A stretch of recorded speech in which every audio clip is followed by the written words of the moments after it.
વડોદરા શહેરના તરસાલી ચેકપોસ્ટ પાસે ચુનાવ પંચની સ્ટેટિસ્ટિક સર્વેલન્સની ટીમ દ્વારા 13.50 લાખની ચલણી નોટો સાથે એક શખ્સને ઝડપી પાડવામાં આવ્યો છે। હાલ આ રોકડ રકમ બોક્સમાં સીલ કરીને મકરપુરા પોલીસ સ્ટેશન ખાતે મૂકવામાં આવી છે। આગામી લોકસભાની ચૂંટણીની જાહેર થતાની સાથે જ આદર્શ આચારસંહિતાનો અમલ પણ શરૂ થઈ ગયો છે, જેને લઈને પોલીસ વિભાગ દ્વારા શહેરના વિવિધ વિસ્તારોમાં દિવસે તથા રાત્રિના સમયે ફૂટ પેટ્રોલિંગ અને સઘન વાહન ચેકિંગ પણ કરવામાં આવી રહ્યું છે।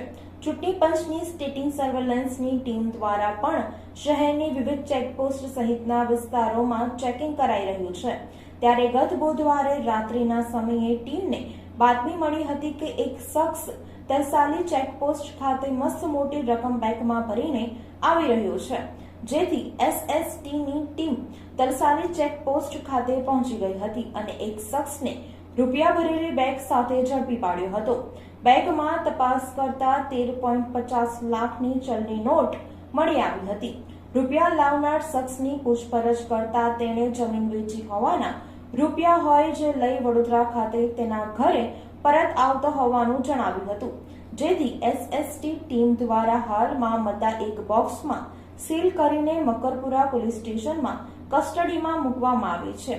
ટીમ દ્વારા ચૂંટણી પંચના નીતિ નિયમો મુજબ આગળની કાર્યવાહી કરવામાં આવશે।